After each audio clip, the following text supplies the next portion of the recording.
Hello, in today's cosplay video, we're going to be making the coat for Percy from the Legend of Vox Machina.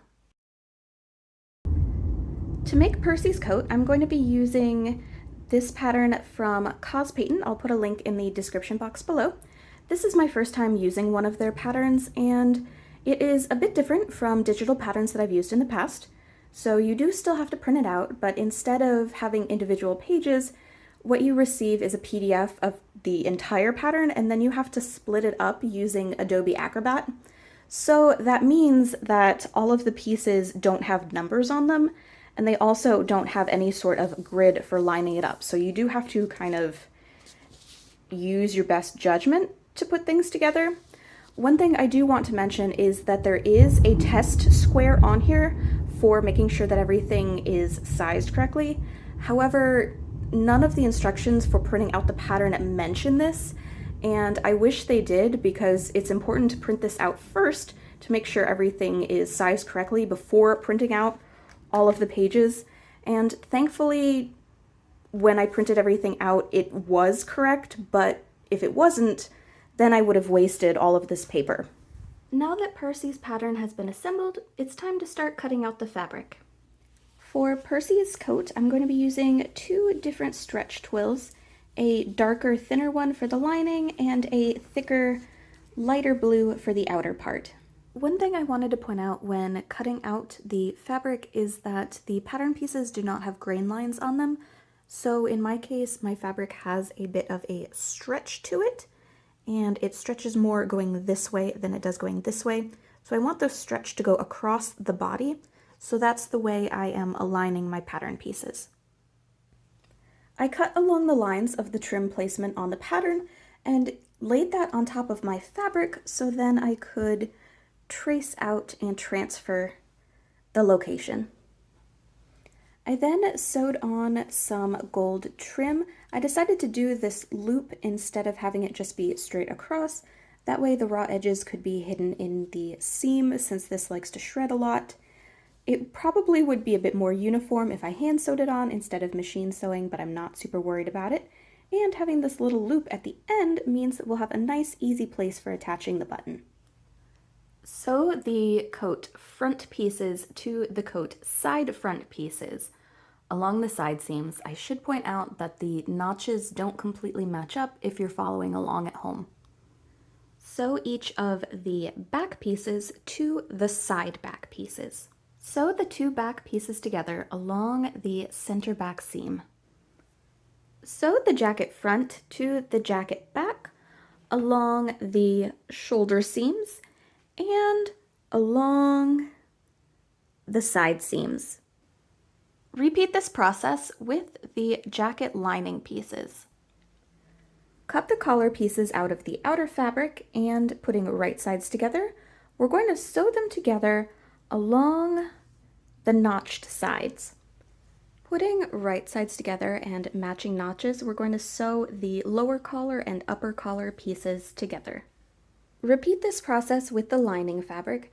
Then we're going to cut some notches into the seam allowance to encourage it to stay open and press that seam. This is where I'm going to be deviating from the construction instructions. Since I am going to be adding cuffs to the jacket, I'm going to be doing things a little bit differently. So I took the two collar pieces, put them right sides together, and I'm going to sew them together along the outer side, leaving the bottom open. Turn the collar right side out and top stitch all along the edge and along the bottom too to keep the edges together. Sew the collar to the outer portion of the jacket. Sew the lower sleeve and upper sleeve pieces together along the side seams. Since the pattern didn't come with cuffs, I took the sleeve pattern pieces and trimmed them to the size I wanted, plus seam allowance, and cut them out 4 times, 2 for each cuff. Putting right sides together, sew the cuff pieces together at the side seams. Putting right sides together, we're going to sew the cuff pieces together along the wider side. Turn the cuff right side out and top stitch along the top, and on the bottom we're just going to sew the two sides together to anchor them in place. Sew the cuff onto the bottom of the sleeve. Sew the sleeves onto the jacket. I sewed the sleeve lining pieces together. Then I turned up the bottom edge at the hem at the seam allowance and pressed it into place. Sew the sleeve linings to the jacket lining. Putting right sides together, sew the lining and the outer portion of the coat together all along the outer edges, sandwiching the collar in between them, and I left a space at the bottom open so it can be turned right side out.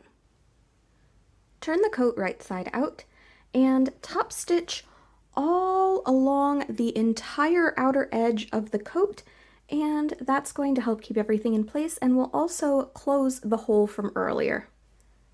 To connect the sleeve lining to the outer sleeve, I hand sewed them together using a ladder stitch so they look like one piece and all of the raw edges are enclosed. Now that the coat is almost done, we can go ahead and sew some gold buttons to the edge of the trim from earlier. We're also going to sew 2 additional gold buttons onto the back of the coat on the places marked on the pattern. Take the back detail piece, cut 2 of them out of the lining fabric, and sew it together all along the outer edge, leaving a space open so it can be turned right side out. Turn the piece right side out and top stitch all along the edge. That'll also serve to close the hole from earlier. Sew a buttonhole onto either side of the piece. Loop the buttons through the buttonholes, and along with being decorative, it will also serve to cinch in the back of the coat. And with that, Percy's coat is done. Please subscribe for part 2 coming tomorrow, where we finish the costume, and thank you so much for watching.